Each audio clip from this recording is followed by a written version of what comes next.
Om Swastiastu.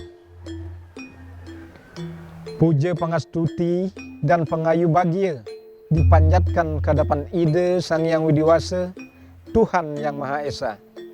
Karena berkat rahmatnya, pembuatan film profil Museum Bali dapat dilaksanakan sesuai dengan harapan.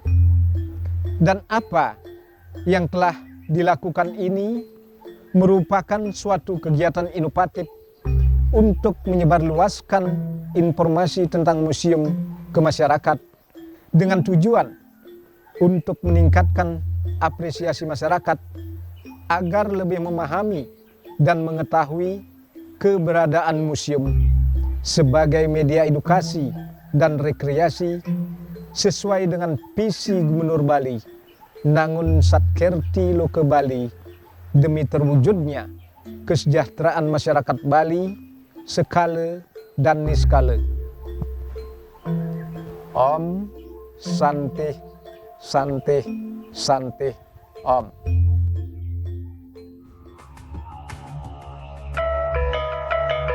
Pulau Bali memiliki daya tarik tersendiri. Kebudayaan dan adat istiadat menjadi simbol yang melekat pada masyarakat Bali hingga kini.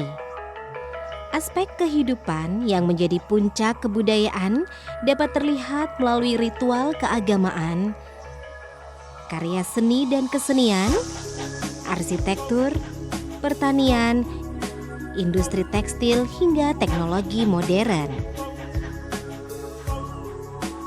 Museum Bali adalah museum yang menyimpan berbagai peninggalan masa lampau manusia dan etnografi masyarakat Bali.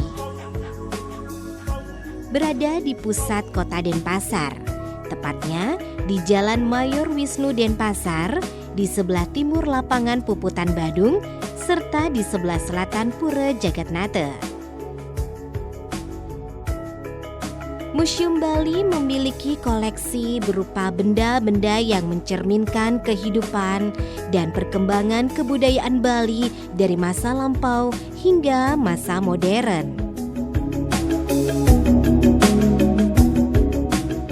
Museum Bali adalah merupakan unit pelaksana teknis daerah Dinas Kebudayaan Provinsi Bali, mempunyai tugas mengumpulkan, meneliti, merawat, dan memamerkan benda-benda budaya untuk tujuan pendidikan, penelitian, dan rekreasi.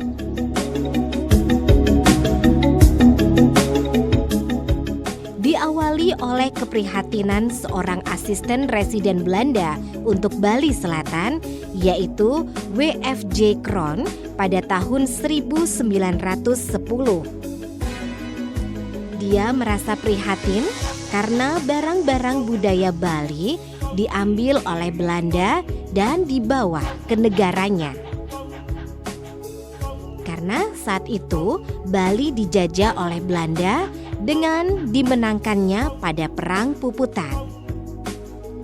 Kemudian W.F.J. Kroon mengutus seorang arsitek berkebangsaan Jerman yang bernama Kurt Grandel yang bekerja sama dengan Undagi Bali atau ahli bangunan tradisional Bali bernama I Gusti Ketut Rai dan I Gusti Ketut Gede Kandel untuk membuat desain pembangunan gedung Museum Bali.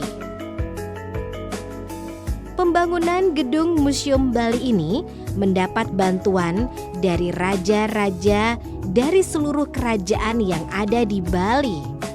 Di antaranya Raja Karangasem, Raja Buleleng, Raja Tabanan, Raja Bangli, Raja Badung, dan Raja Negara. Setelah melalui berbagai hambatan, akhirnya Museum Bali secara resmi dibuka pada tanggal 8 Desember 1932.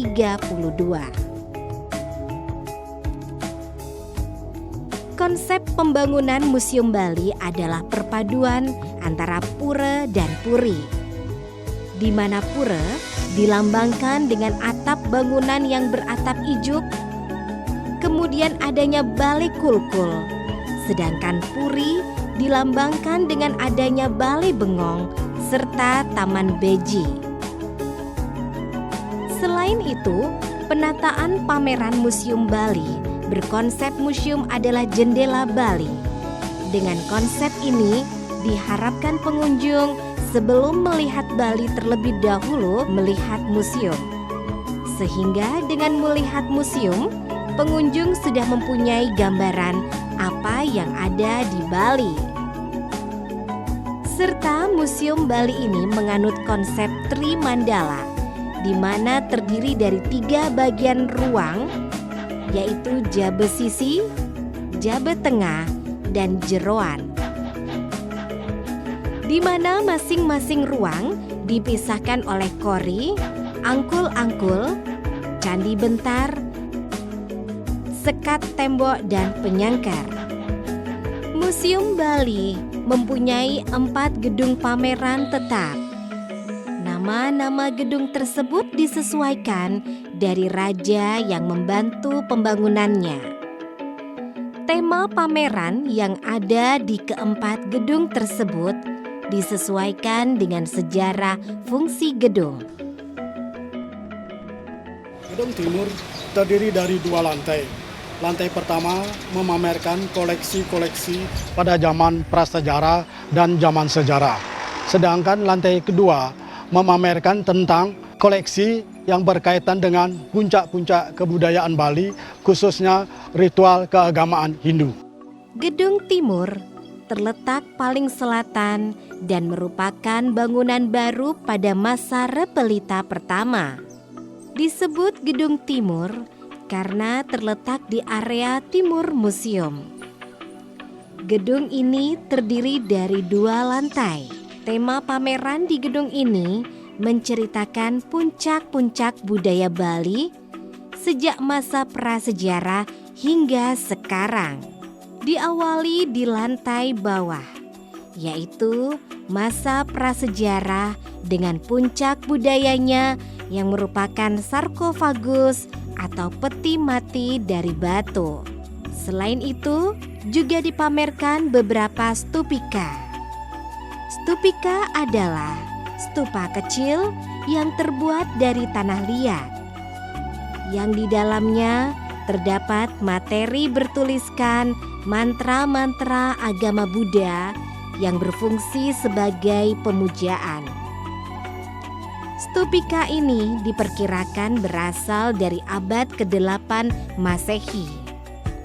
Karena temuan ini sama dengan temuan di Candi Kalasan, Yogyakarta yang berangka tahun 778 Masehi atau abad ke-8. Oleh karena itu, abad ke-8 dianggap sebagai awal adanya tulisan di Bali. Sehingga masa sejarah Bali dianggap pada abad ke-8. Lantai atas memamerkan upacara Pancayatnya yang merupakan ciri khas agama Hindu di Bali.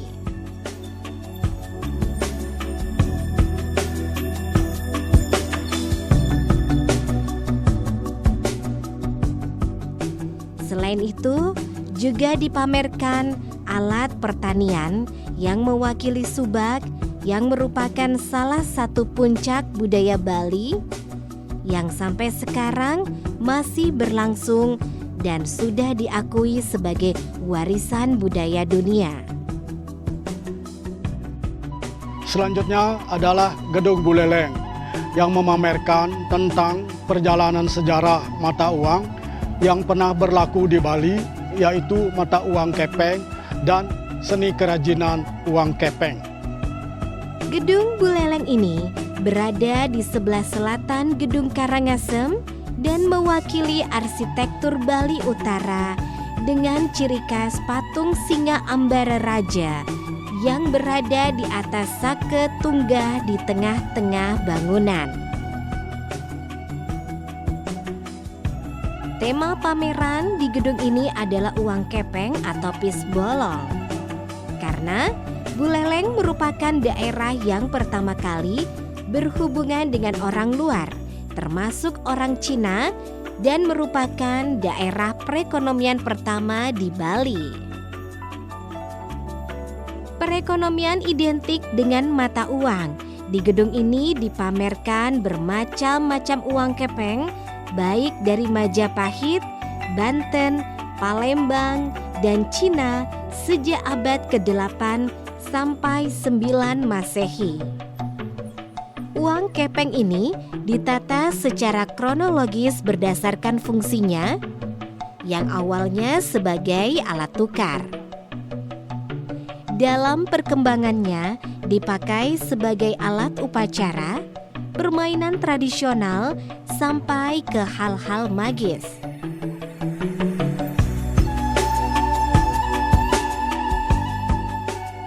Berikutnya adalah Gedung Karangasem yang memamerkan berbagai bentuk cili yang dipercaya sebagai lambang kesuburan. Gedung Karangasem berada di sebelah selatan Gedung Tabanan. Disebut Gedung Karangasem karena merupakan bantuan dari Raja Karangasem dan mewakili arsitektur gedung seperti tempat raja pada waktu menerima Perdana Menteri atau tamu-tamu penting lainnya yang disebut Balai Penangkilan atau Balai Panjang karena balai ini bentuknya memanjang. Dan tema pameran di gedung ini adalah cili. Karena cili adalah lambang kesuburan dan kesejahteraan. Hal ini diidentikan dengan peran raja yang memberikan kesejahteraan kepada rakyatnya. Dan secara kronologi, pameran ini menceritakan fungsi, makna, dan perkembangan cili, serta simbol-simbol kesuburan sejak zaman prasejarah, masa Hindu-Buddha Bali hingga sekarang sebagai perlengkapan upacara, seni bangunan, dan berfungsi pula sebagai seni rupa. Yang terakhir adalah Gedung Tabanan, memamerkan tentang mahakarya Nusantara berupa keris dengan sejarah dan kegunaannya. Gedung paling utara adalah Gedung Tabanan.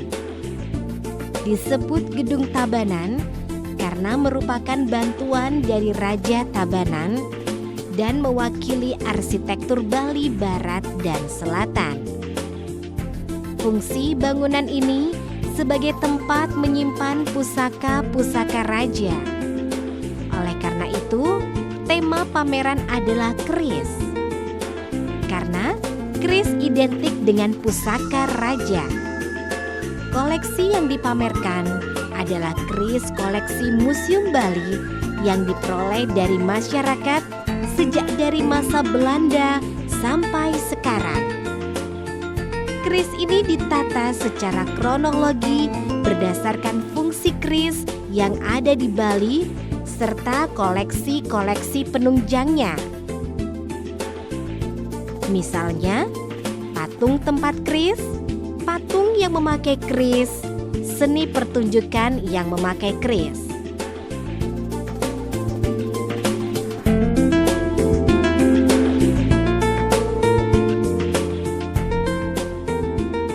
Sebagai objek wisata sejarah, Museum Bali terus berupaya melakukan pembenahan. baik dari tampilan fisik maupun dari sisi pelayanan. Serta diharapkan nantinya Museum Bali bisa menjadi salah satu ikon budaya di Kota Denpasar yang mampu memancing minat pengunjung. Museum di hatiku.